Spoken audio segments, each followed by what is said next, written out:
ಸುಬ್ಬಯ್ಯ ನಾಯ್ಡು ಎಂ.ಇ. ಸುಬ್ಬಯ್ಯ ನಾಯ್ಡು ಎಂದು ಪರಿಚಿತನಾದರು. 1896ರಲ್ಲಿ ಹೆಗ್ಗಡದೇವನ ಕೋಟೆ ಬಳಿಯ ಮಾದಲಾಪುರದಲ್ಲಿ ಹುಟ್ಟಿದ ಕೆಲವೇ ದಿನಗಳಲ್ಲಿ ತಂದೆಯನ್ನು ಕರೆದುಕೊಂಡೆ. ನನ್ನ ತಾಯಿ ರಂಗಮ್ಮ ನನ್ನನ್ನು ಸಾಕಿ ಬೆಳೆಸಿದರು. ಅವರು ನಾನು ಓದಿ ಜಾಣನಾಗಬೇಕು ಎಂದು ಬಯಸಿದರು. ಆದರೆ ನನ್ನ ಬಾಲ್ಯ ಕಾಡಿನಲ್ಲಿ ಎಮ್ಮೆ ಕಾಯುತ್ತಲೇ ಕಳೆಯಿತು.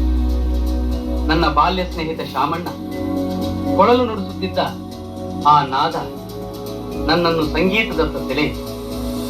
ಒಮ್ಮೆ ಹಾರ್ಮೋನಿಯಂ ಧ್ವನಿ ಹಿಂಬಾಲಿಸಿ ಹೋದಾಗ ಭಕ್ತ ಪ್ರಹ್ಲಾದ ನಾಟಕದ ತಾಲೀಮು ನೋಡಿ ಅದು ನನ್ನ ಬದುಕನ್ನೇ ಬದಲಿಸಿತು. ನಾಟಕದ ದಿನ ಪ್ರಹ್ಲಾದನ ಪಾತ್ರಧಾರಿ ಸಿಗದಾಗ ನಾನೇ ವೇದಿಕೆಗೆ ಏರಿದೆ. ಜನ ಮೆಚ್ಚಿದರು. ಆದರೆ ಮನೆಯ ವಿರೋಧದಿಂದ ತಾಯಿಯೊಂದಿಗೆ ಊರು ಬಿಟ್ಟು ಬೇರೆ ಊರುಗಳಲ್ಲಿ ಕೆಲಸ ಮಾಡಿದೆ. ಮೈಸೂರಿನ ಅಕ್ಕಿ ಮಂಡಿಯಲ್ಲಿ ದುಡಿದೆ. ಈ ನಡುವೆ ಅಕ್ಷರಾಭ್ಯಾಸವೂ ಆಯಿತು. ಗುಬ್ಬಿ ನಾಟಕ ಕಂಪನಿ ಸೇರಿ ನನ್ನೊಳಗಿನ ಕಲಾವಿದನಿಗೆ ವೇದಿಕೆ ದೊರೆಯಿತು. ವೆಂಕಟಮ್ಮನೊಂದಿಗೆ ನನ್ನ ವಿವಾಹವಾಯಿತು. ಗುಬ್ಬಿ ವೀರಣ್ಣ ನನಗೆ ತಿಂಗಳಿಗೆ 150 ರೂಪಾಯಿ ಸಂಬಳ ಕೊಡುತ್ತಿದ್ದ. 50 ರೂಪಾಯಿ ಹೆಚ್ಚಿಸಬೇಕೆಂದಾಗ ಒಪ್ಪಲಿಲ್ಲ.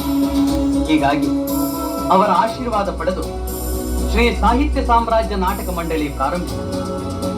ಮೂಕಿ ಚಲನಚಿತ್ರಗಳ ಕಾಲದಲ್ಲಿ ಹಿಸ್ ಲವ್ ಅಫೇರ್ನಲ್ಲಿ ನಟಿಸಿದೆ. ಆರ್ ನಾಗೇಂದ್ರ ಲಾಯರ ಜೊತೆ ಸ್ನೇಹ ಬೆಳೆದು ಅದು ಕನ್ನಡದ ಮೊದಲ ವಾಕ್ಚಿತ್ರ ಸತಿ ಸುಲೋಚನಾಗೆ ಕಾರಣವಾಯಿತು. ಕಲಾ ಜಗತ್ತಿನಲ್ಲಿ ನಟಿ ಲಕ್ಷ್ಮೀಬಾಯಿ ನನ್ನ ಬದುಕಿನ ಸಂಗಾತಿಯಾದರು.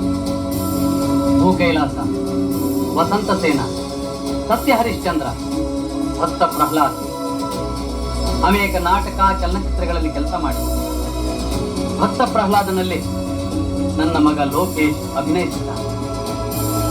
ನನ್ನ ಕಲಾ ಜೀವನದ ಹಾದಿಯಲ್ಲಿ ರಂಗಭೂಮಿ ಮತ್ತು ಚಲನಚಿತ್ರ ಎರಡೂ ನನ್ನ ಉಸಿರು. ಇಂದು ಮಾರ್ಚ್ 3ನೇ ತಾರೀಕು ಕನ್ನಡದ ಮೊದಲ ವಾಕ್ಚಿತ್ರ ಸತಿ ಸುಲೋಚನಾ ಬಿಡುಗಡೆಯಾದ ದಿನ. ಆ ದಾಖಲೆಯಲ್ಲಿ ನನ್ನದೂ ಒಂದು ಪಾಲಿದೆ. ಇದೀಗ ನನ್ನ ಮೊಮ್ಮಗ ಸೃಜನ ಆ ಇತಿಹಾಸದ ಕಥೆಯನ್ನು ಚಿತ್ರವಾಗಿಸಲು ಹೊರಟಿದ್ದಾನೆ. ಇದನ್ನು ನಿರ್ದೇಶಿಸುತ್ತಿರುವ ಪಿ ಶೇಷಾದ್ರಿ ಮತ್ತು ಅವರ ತಂಡಕ್ಕೆ ಹೃತ್ಪೂರ್ವಕ ಶುಭಾಶಯ.